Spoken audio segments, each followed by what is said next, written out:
So we're still in Genesis chapter 18, and it talks about the three men coming before Abraham. So one of them is God. We spoke about that in part 1. We'll be doing part 1 A and B.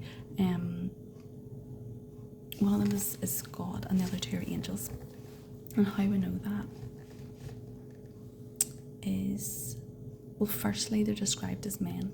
So in chapter 18, number 2, verse 2, it says, he, being Abraham, looked up and saw three men standing near him. So they come in a human body. And then they wash their feet, they eat and they drink. So they're human bodies, because they can eat and drink. And then it says in 22, the men turned from there and went towards Sodom. So the three men, one being God remained with Abraham. So it says Abraham remained standing before the Lord, and Abraham stepped forward and said, so this is whenever Abraham gets into his discussion with God about saving the people of Sodom and Gomorrah. But so the other two angels in 22, the men turned from there and went towards Sodom. So they head on their own. God doesn't physically go with them.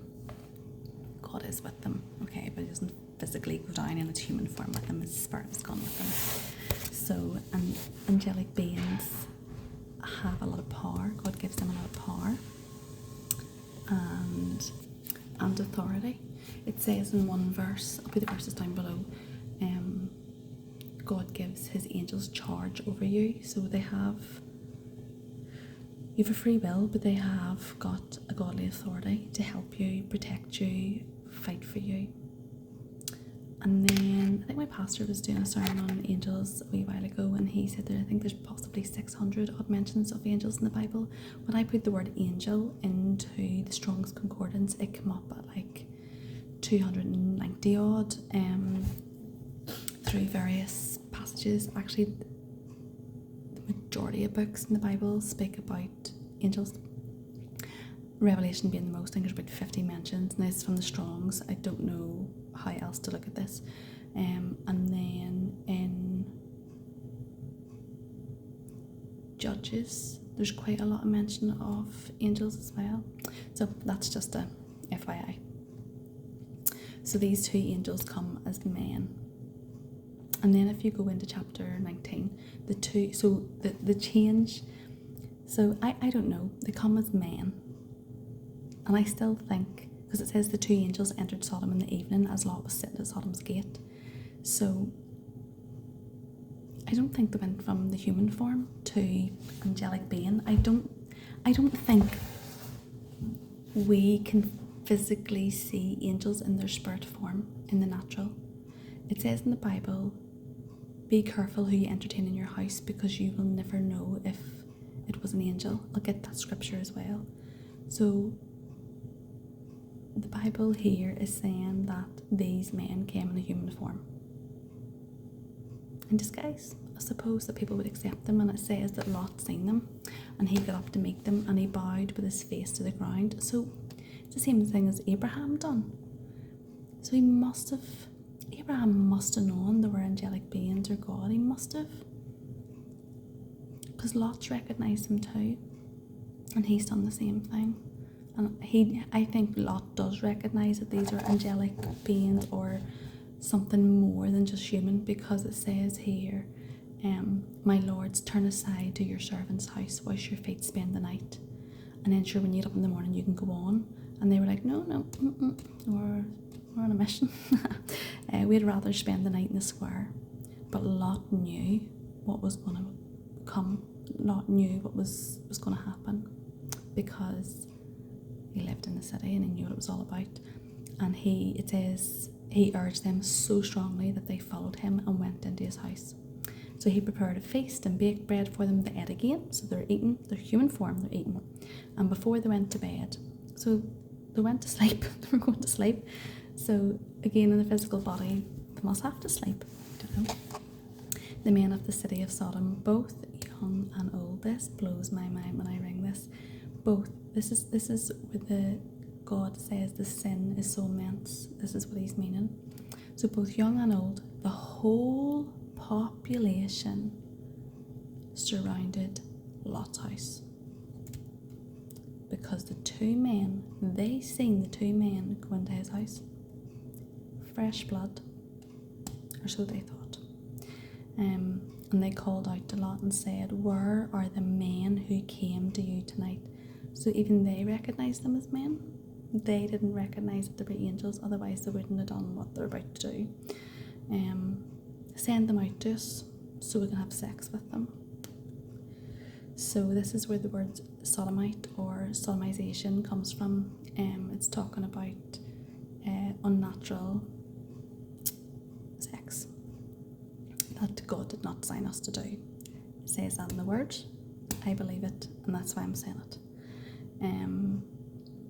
It's not what we were designed to do. So then Lot went out to the men at the entrance and shut the door behind him. And this is where God's speaking to me. Shut the door behind you, Emma. Whenever there's evil out there, whenever there is the world and sin, shut the door to it. Shut the door. Now that doesn't mean don't go out and share the gospel of Jesus Christ. That's what we're supposed to do. But when you know there is evil in sight, you know it's evil, don't entertain it. Keep the door shut to any of that. Do not let it in your home. Do not let it in. Lot came out, shut the door so they couldn't get in. Do not let that evil in your home. And he's pleading with the men, don't do this evil, my brothers.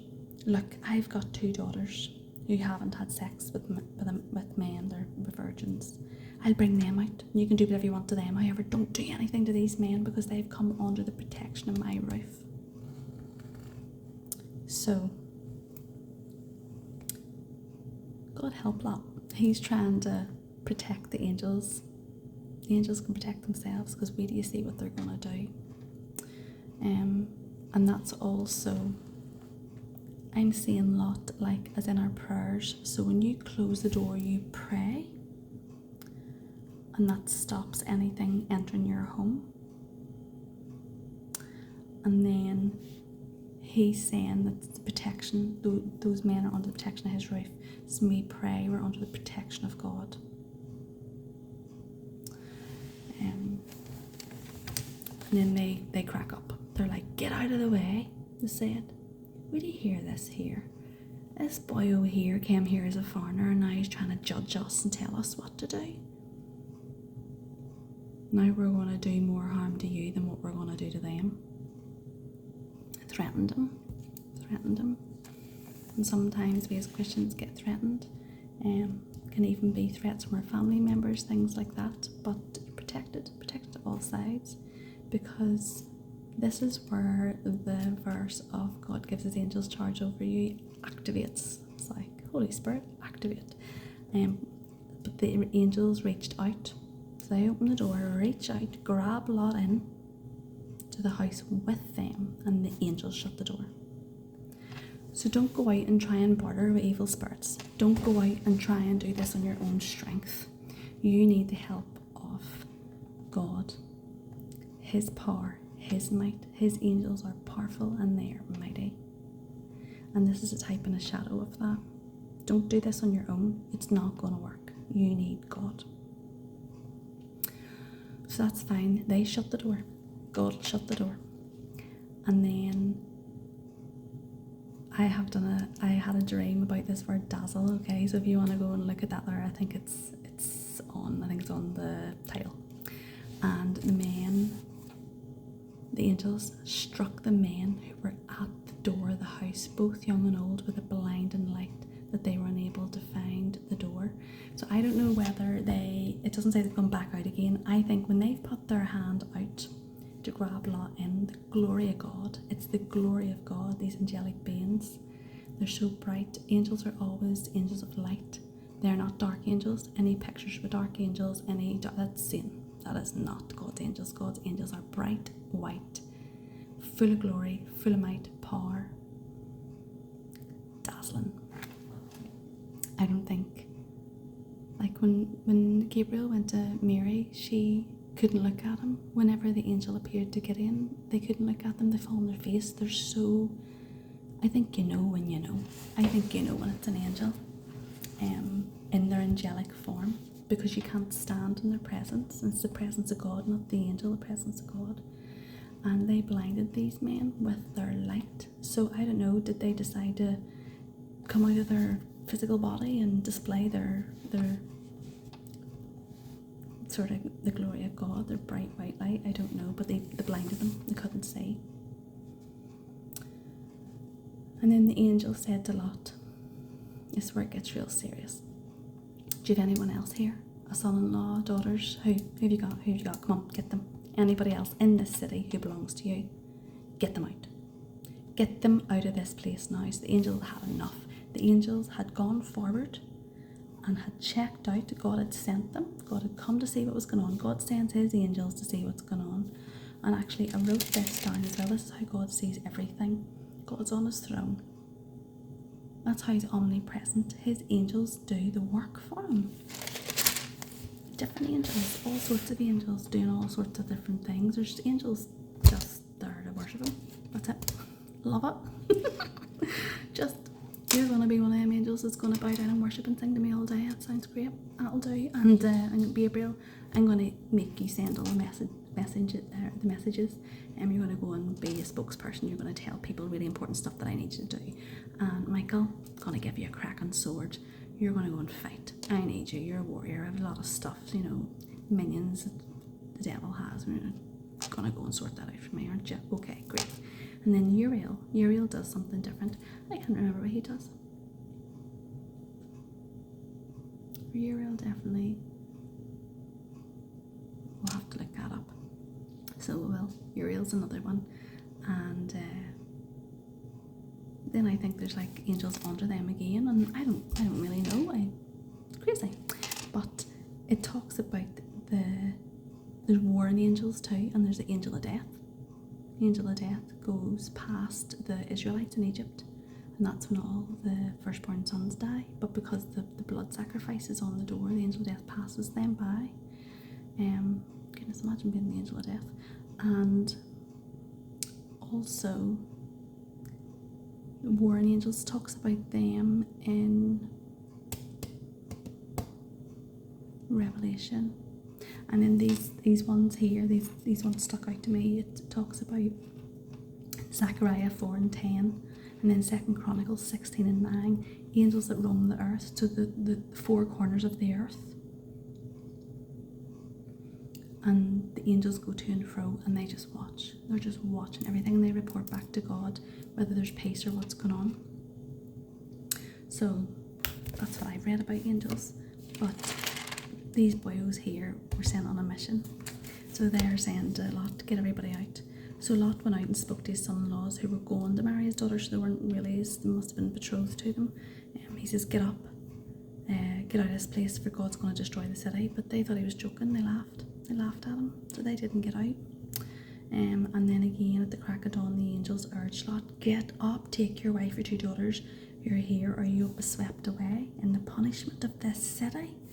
And Lot hesitated. So because the Lord's compassion for him, the men grabbed his hand. So again, they've got to be in their physical body to grab Lot and take them out, and they brought them out of the city. In 17 it says, as soon as the angels got them outside, one of them said, run for your lives. He's warning. He's giving you a chance. Go. And the instructions here is what I'm going to talk on at the end about Lot's wife. Don't look back. Don't stop anywhere on the plain. Run to the mountains, or you're going to be swept away. They're warning them, like, how much more times do you need to be told?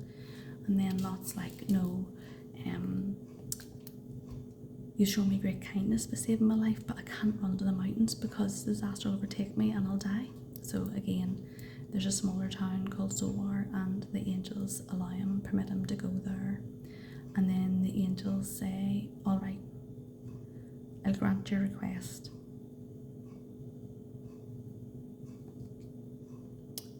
About this matter too, and will not overthrow the town you mentioned, but hurry up, run there, for I cannot do anything until you get there. And when I read that, I was like, wow, God definitely made sure Lot was safe before they would even act.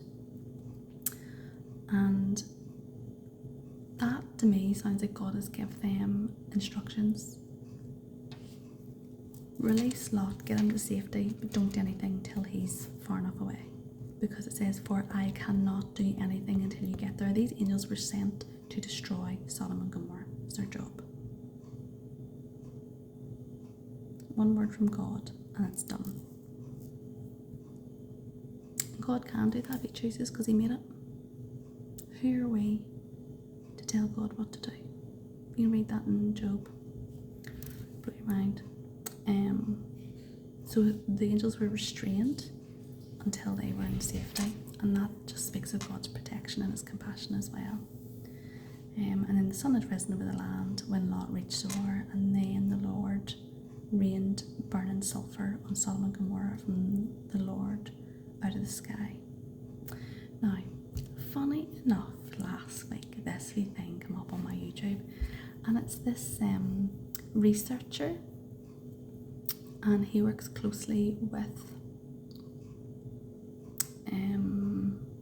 archaeologists. I was going to say architect, that's not right, archaeologists, and they've been looking at the 5 cities, and the one that didn't burn is like blew my mind. I was like, this is crazy.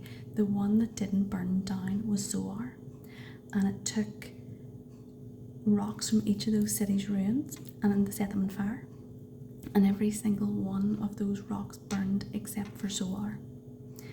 And the archaeologists and researchers believe that it was from massive volcanoes that have come up from the ground, spit away way up into the sky, and then these rocks all fell down, and because of the stone that those cities were made out of, they were totally incinerated, totally burnt. Not one thing was left, everything burned to the ground, and all that's left is the rubble to prove that those cities were there. That blew my mind. I was like, that's crazy. Even nowadays, the Bible has been proved time and time again. You can't unprove it. I just love the fact that it's year 2025 and people are still setting bits of rock on fire to prove that the Bible's accurate and right. And they actually done the timestamps and everything, and they dated the rocks and everything, and it's exactly, they really went into maps because they were like, they thought it was a certain area and it wasn't that area, and they got the maps out properly, and actually through the word that's written in the Bible they were able to measure across and find out where it was, and they had located these cities. And I was like, this is crazy. Like, so the word burned to the ground, but then it says here, then the Lord rained burning sulphur on Sodom and Gomorrah from the Lord out of the sky. So it's come from the sky, and a lot of people think it was meteors, but they looked at it in that YouTube video. They looked at it, and the way meteors fall to the ground, they didn't leave the crevices and stuff like that. So they have proven that it was like volcanic rock that erupted, and all these things went up into the sky and then come down and burned everything out of the sky. So there you go. And he overthrew these cities and the entire plain of the inhabitants of cities and whatever grew on the ground. And then it says Lot's wife looked back and became a pillar of salt. And then poor Abraham gets up early in the morning, he looks across and he looked down on Sodom and Gomorrah, and all the land of the plain that he saw, smoke was going up from the land like the smoke of a furnace. Yeah.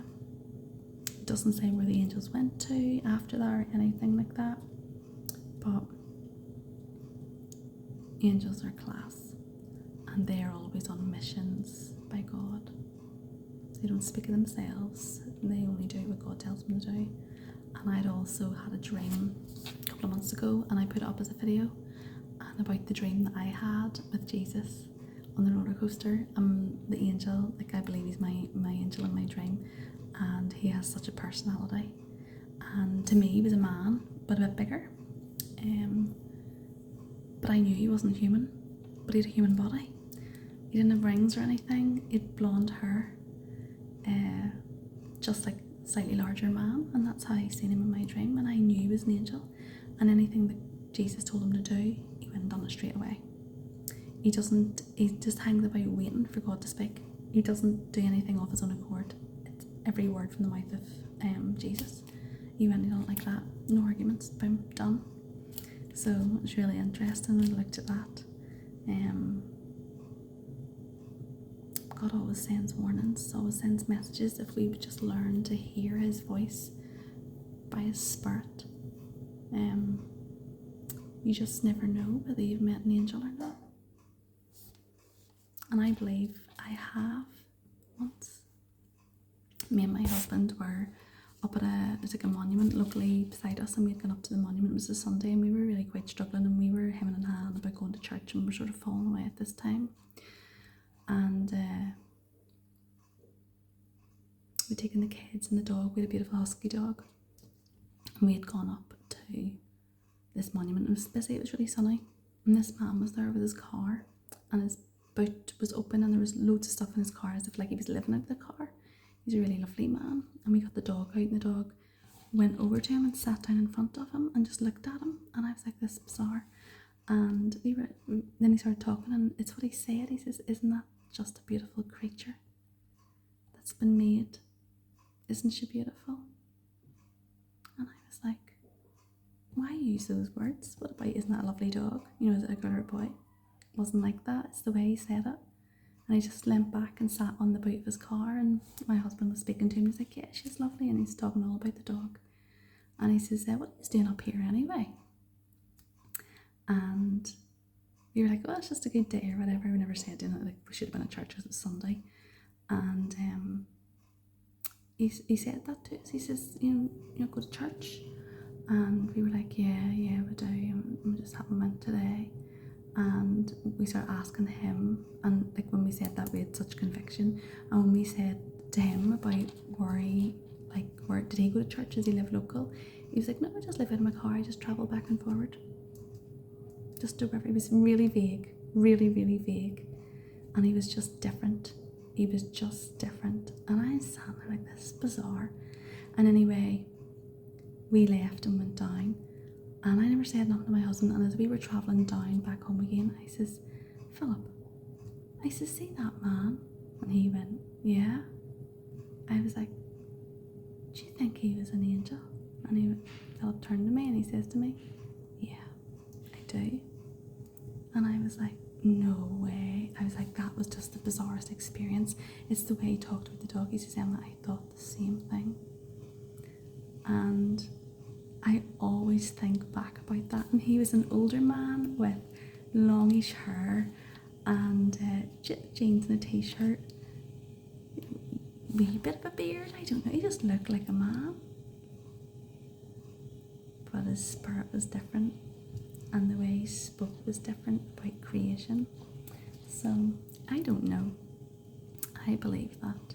And I've had other people have given testimonies about things that's happened to them, and people that turned up and when to help them, whatever, and when they turned, they weren't there anymore. There's loads of experiences of people have shared testimonies like that, but I remember that. And then I remember then speaking to my husband, and I said, we need to go back to church. We need to get our backsides into gear. We need to go to church. We can't mess about with this anymore. And then we did. We started going back to church for a good long while. The devil has just tried to take us out so many times. It's actually ridiculous. Now that I see it. Yeah. Anyway. But God's plan always prevails. So that's all I have to say about that. So yeah, that's about angels and what God showed me about that. They come as men. Yeah. And they come to help, they come to bring messages, and they come to rain terror if they have to on behalf of God. And that's what they do in the heavenlies, is they war and they fight in the spirit world, and they do your war. You're here on earth, your prayers go up to God, and God instructs his angels, and they war on your behalf, and they sort it all out, close the doors. So we just need to be mindful of God's ways are not our ways. We don't understand it all, but I really, really, really do believe in angels, and not like stupid stuff like, oh, there's an angel on your shoulder, or oh, it's like your wee guardian angel, the way some people get on and with cards and pictures. I don't have pictures of the angels. I don't, not to make gods of them. I just have a respect that God has a lot of messengers and a big workforce, and he instructs them because of me, because he loves me. And I'll never be without protection. And I don't pray to my angels, I pray to God and ask him to send the angels to help me, whatever way he wants to do that. And yeah, I have a respect that God has a lot of stuff going on up there that we know nothing about. And I don't really think we're supposed to know everything about it. We're just supposed to live our lives here, spread the gospel of Jesus Christ, and wait for eternity. And then we'll see them all up there and be able to see them. And yeah, it'll be class. That's what I'm looking forward to anyway. And the street to go and the crystal sea. Sounds class, sounds like paradise. Anyway, so we'll go on and we'll do, there's a bit more in this story that I want to look at.